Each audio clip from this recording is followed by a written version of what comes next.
So welcome, gentlemen. Thank you. Thank you.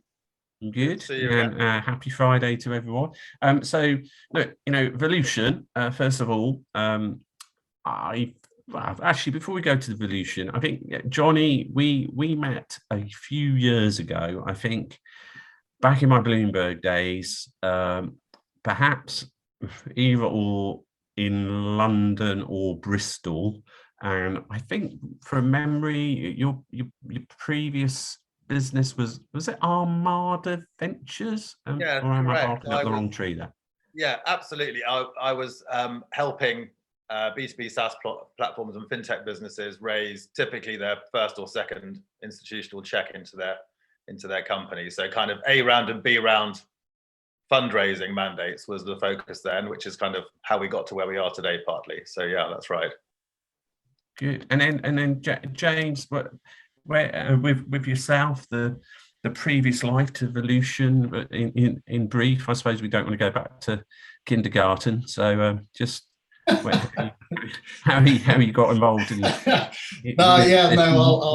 the crew of Jonathan. I'll accelerate time a little bit from there. So background, originally an engineer and a software engineer at university, but I kind of came out of that and got a job at JP Morgan working in TMT in the last dot-com boom. It was the top of the dot-com boom, and did that for a few years, doing most of sort of cable fundings, 3G rollout. But actually that market crashed, as everyone will know, in the early 2000s. And then I started doing private equity work, both at JP Morgan, and then I joined a private equity fund called Montague Private Equity. Bit different to what we're doing now. So was focused there on upper mid-market buyouts, relatively large scale, $250 million to a couple of billion. But I've always had my passion is in tech. And while I was at Montague, I got investing in some early stage companies, really enjoyed that, really enjoyed what was going on in the UK tech scene, and decided to leave and set up a business that some of your viewers might know, which is called Venture Founders, which was really a conduit for high net worth investors to get access to early stage tech. And through Venture Founders, we made, roughly 40, investments into 40 companies, predominantly fintech and SaaS, but also some med tech. We did about 150 funding rounds for those companies. But Jonny and I have known each other for a while and really saw this gap in the market in the post-A, sort of post-B space, which is how we sort of settled on this idea for Volution. And that's what we've been bringing to market through our fund over the past couple of years. Has the Volution focus has been on the whole fintech SaaS space as well, or have you had a bit more variety? No, it's very much enterprise software, enterprise SaaS, and fintech. Okay, and how we've made sorry, Chris. No, we've made 9 investments in that space so far. Roughly 50-50 fintech SaaS. And I suppose as Jonny said, it's enterprise SaaS. In fintech, we have a bias towards SaaS-based fintechs, but we will do more consumer-facing fintech where there's a product angle. So for example, we're invested in a business called Habito, which your listeners may well know, which online mortgage broker, but actually provides its own mortgages and value-add services. We're in Dead Happy, which is a insurtech business focused on life insurance, and we like that business because of the product angle around their differentiators in that space. So predominantly SaaS, but with a remit to go a bit wider. And is this A+ or B+, or what's the split on those 9? Well, maybe I'll take this quickly. So look, I mean, in terms of how we position ourselves, we think it's we can differentiate ourselves from a lot of other pots of money, in the sense that, as we've sort of alluded to, we are often writing our first checks in convertibles to give the founders extra cash runway to the next round.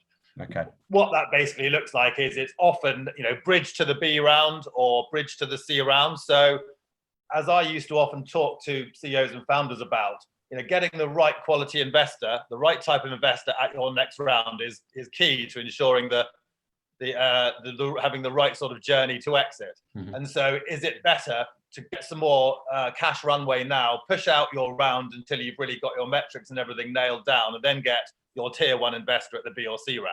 One of the things that I think is very difficult with bridge investing, even in earlier stage, is trying to figure out, as you were alluding to, which ones are a bridge to nowhere and which ones are a bridge to somewhere. Because you guys are specializing in fintech and SaaS, is it all growth metrics that you're looking for? Are there other things that companies have to sort of build out to bridge that gap between Series A, Series B? Can you walk us through what some of the things that you would be looking for are?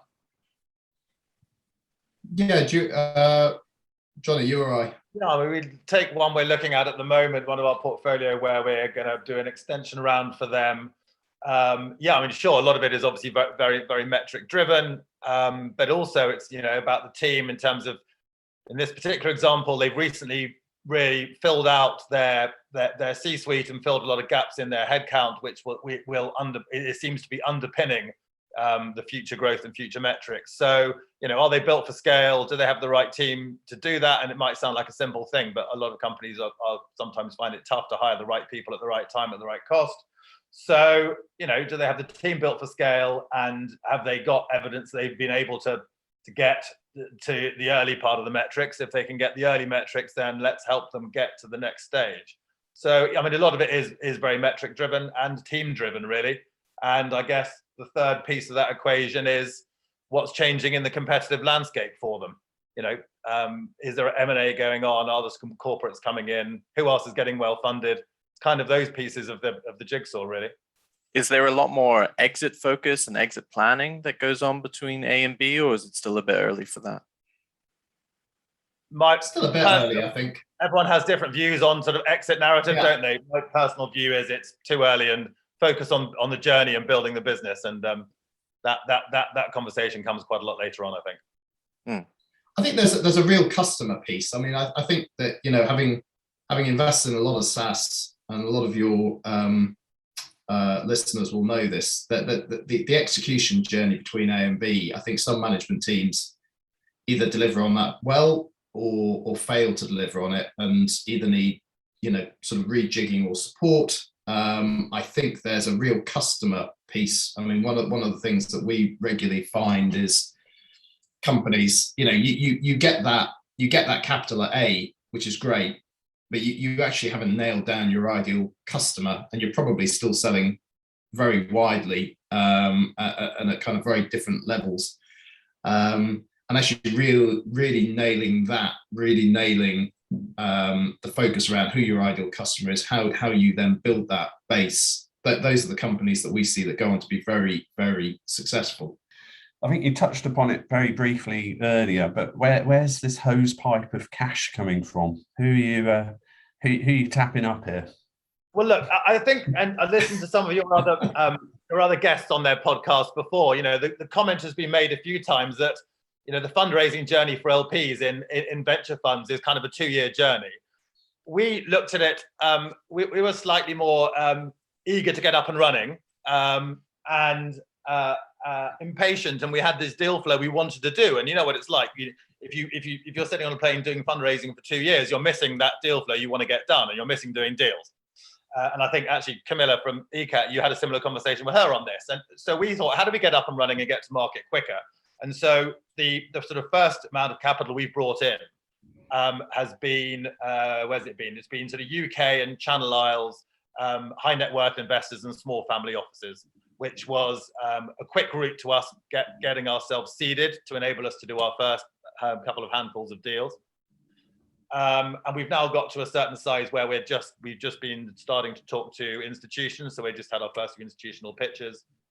But we were mindful that we needed to show as a first-time team, and some of the challenges that come with that, show that you can work well as a team, that you can do the right deals on the right sort of commercial terms, and you can build out your fund model in practice. So, as we come to the end of 2021, the end of our sort of first full year in operation, as James says, we've seen one exit, earlier than expected, but great news. We've built out our portfolio. We've got visibility how we're going to do 15 or 16 deals, and as we get to that point, we're now beginning to warm up people with larger checks on the institutional side.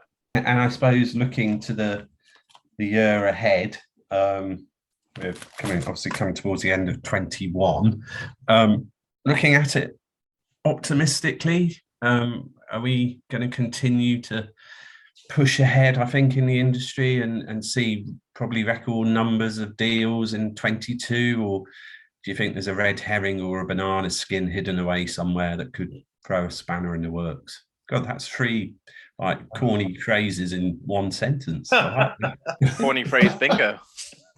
There's always a spanner, right? I think the look, I don't think the UK's had a very good track record in venture prior to what's going on now. So I hate to say this because I'm in the market, but if you look at historic venture returns from previous sort of generations, that they weren't great, and the UK moved very quickly to I suppose private equity and large scale buyouts, which I was involved in, and moved away from the space. But I think the world has changed. I think there's I think some of the early technologies that I was involved in when I was at university and then have now come on to be, they're starting to build the basis of very large businesses, and the UK needs to be able to support those. And I think the ecosystem that we all hoped that we would build, or I was hoping that I'd be part of back in sort of the early or 2012-13, is actually starting to really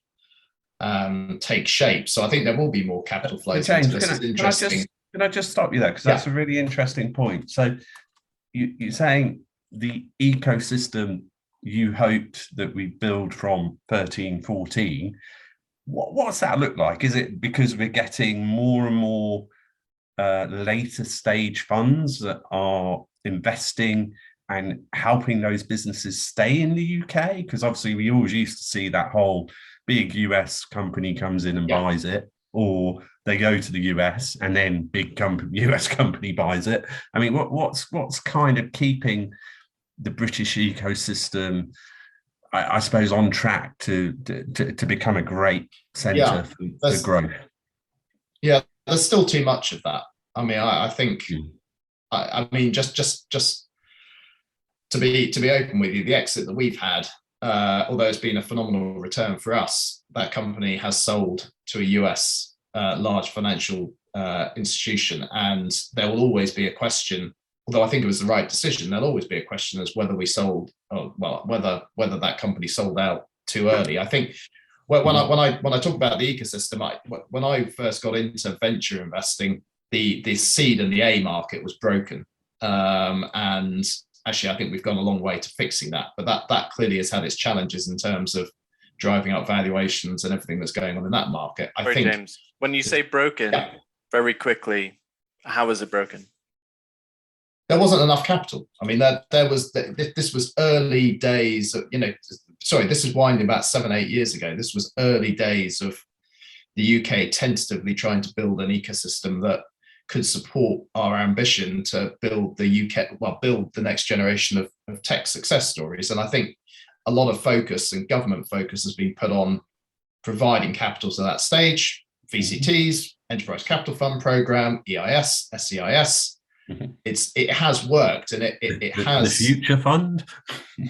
The Future Fund. We'll see. I'm sure they'll be very successful. But I think it's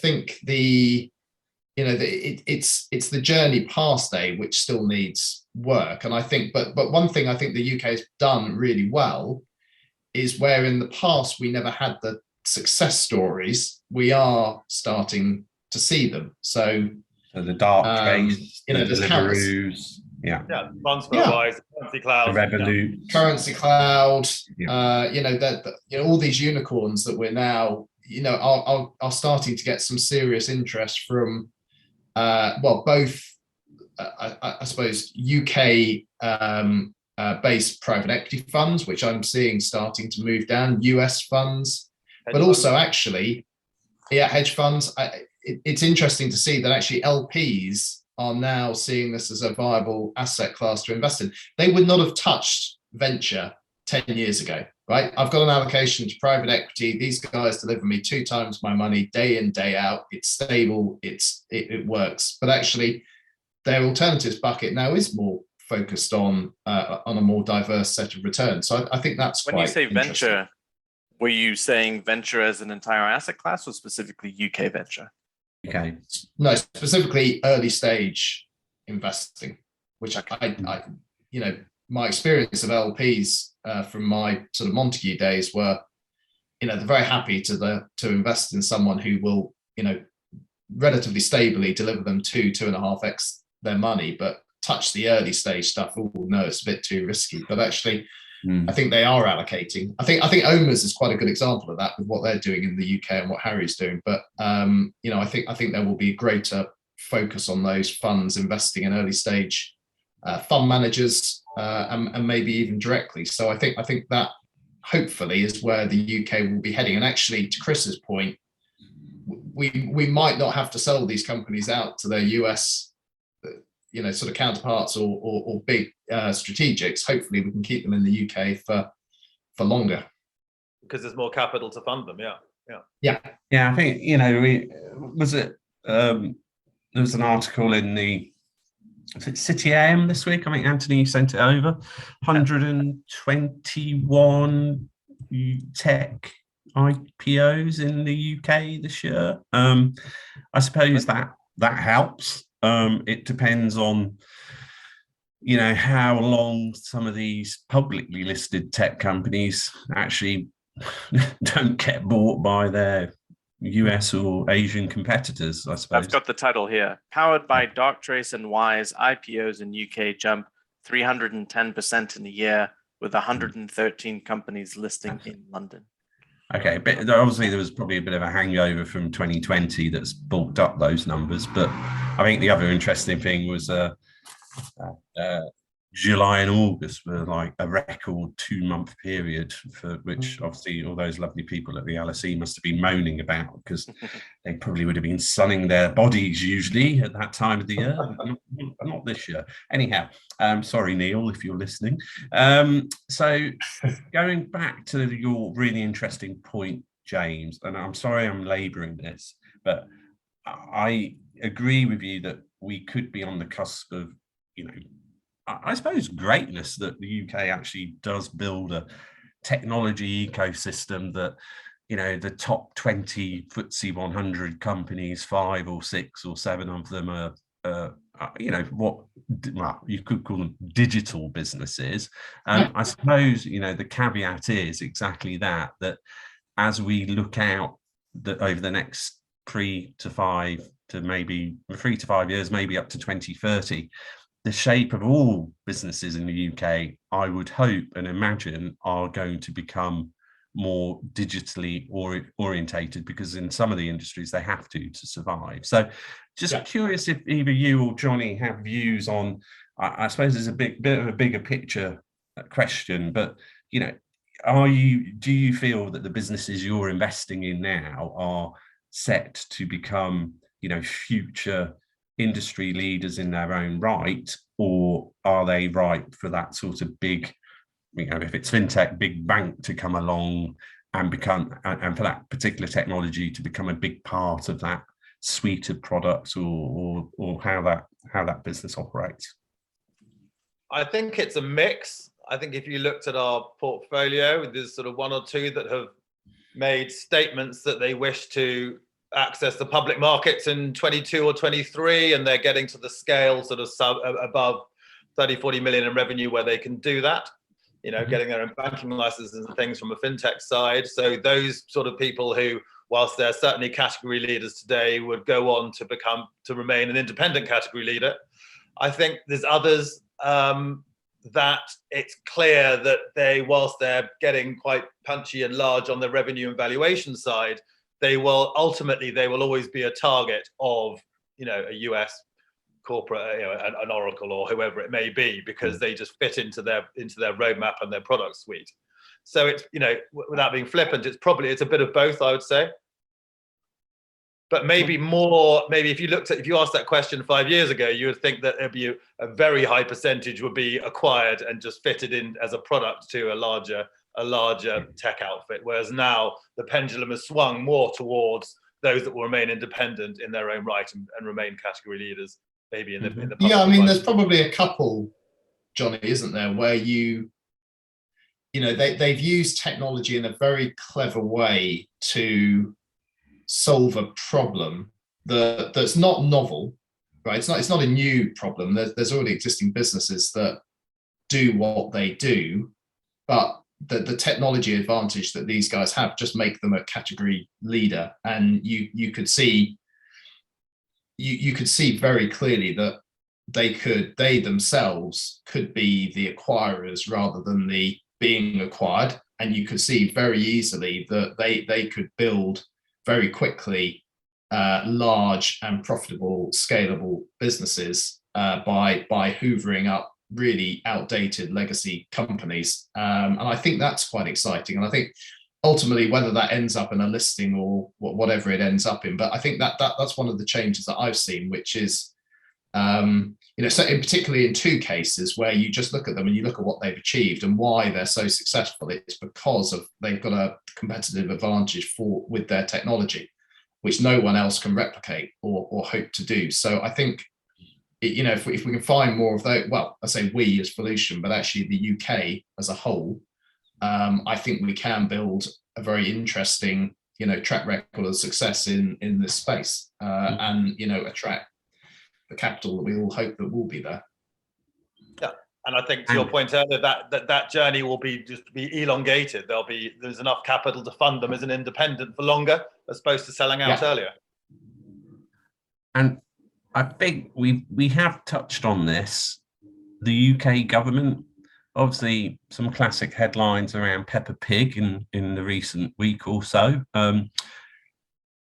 Is it key to actually getting its act in order to create this digital UK powerhouse ecosystem? I mean, we're always seeing stuff from Tech Nation, and I love all the things that those guys do, and and I think it's brilliant. And Ross at Tech London Advocates, but like you said earlier, I think, James, it's still not big enough, and it probably does need greater frames and help from UK government. I mean, would you have any advice there?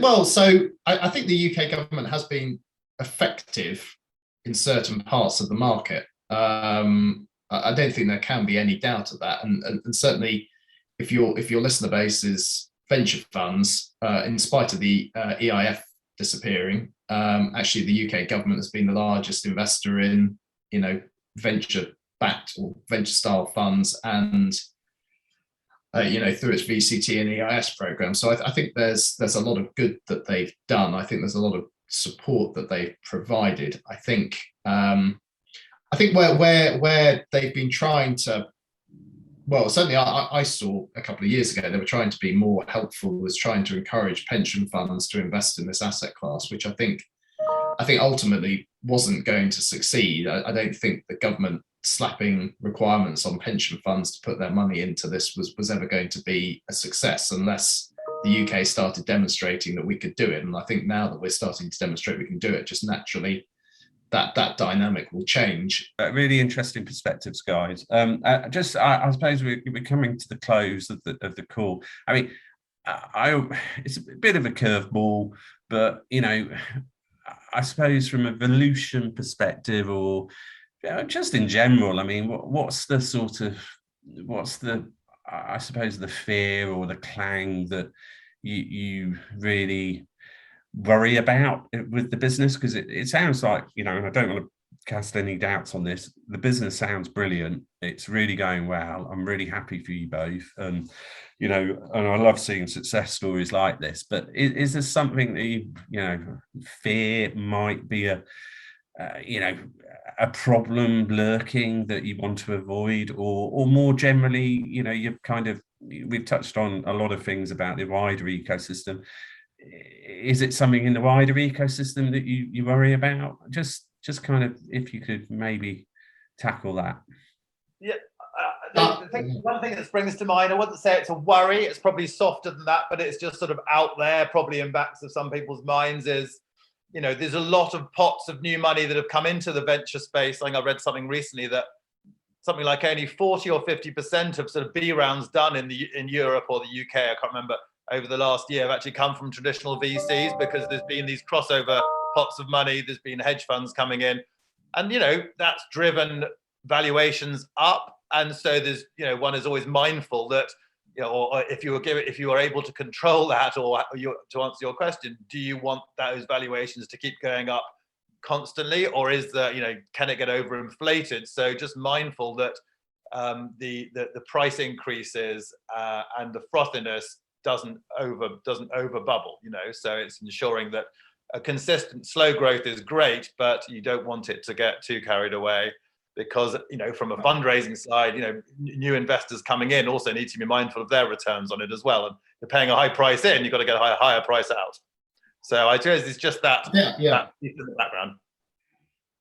I think my biggest worry is, so we're very good at championing our success stories, and, you know, you see all over the press the ones that do phenomenally well. I think the only way that UK succeeds is for venture funds to demonstrate return, and I think the jury's still out on that. I'd be interesting, you know, because some of these venture funds, okay, well, they might be on second, third stage funds now, but actually, how successful have those funds been? Because that's the only way you start to attract more capital into the UK. So what we don't want is a repeat of the early 2000s, where, you know, actually venture funds really underperformed versus the benchmark, which I hope won't be the case. But I think the jury's still out on that.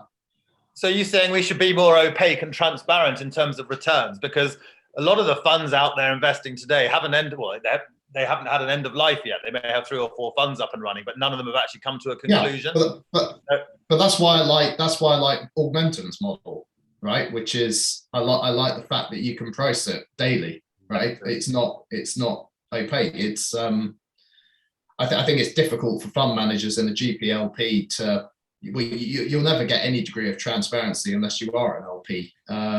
But that's really the only way to attract you know, serious money into the space. Good point, James. So would you say more funds should list? Obviously, I think forward partners have IPO'd, and you know, what would the advice be to do that? I think in an ideal world, yes, but I think listing brings with it certain challenges. You're subject to market conditions. You are, you know, if you trade at a discount to your NAV, it's very difficult to raise more capital. There's, you know, the ongoing reporting required around that. So I think, you know, you know, if we could recreate something in the UK a bit like the Nasdaq, then maybe. But I don't know. I think it's quite difficult to list. But I think funds maybe should be a little bit more transparent. I thought that was meant to be the AIM listing. Well, yeah, it works for some people. It works. Do we want to go there? Have we got time? No, we're coming to an end, and it's been yeah, it's been a great chat. So guys, yeah, we won't talk about AIM, because I you know, we've all got had our experiences there through past lives in stockbroking or wherever. So look, I suppose any parting words, guys, because it's been a fascinating chat. We covered a lot of ground, really enjoyable. Great perspectives, really quite different to a lot of the views we've had from previous guests, and that insight's been really valuable. So Anthony, anything from you that you might want to wrap up on? No, thank you both for your time. Yeah, anything, guys, that we haven't covered that you might think we should end on, or should we just say our goodbyes and welcome to the weekend?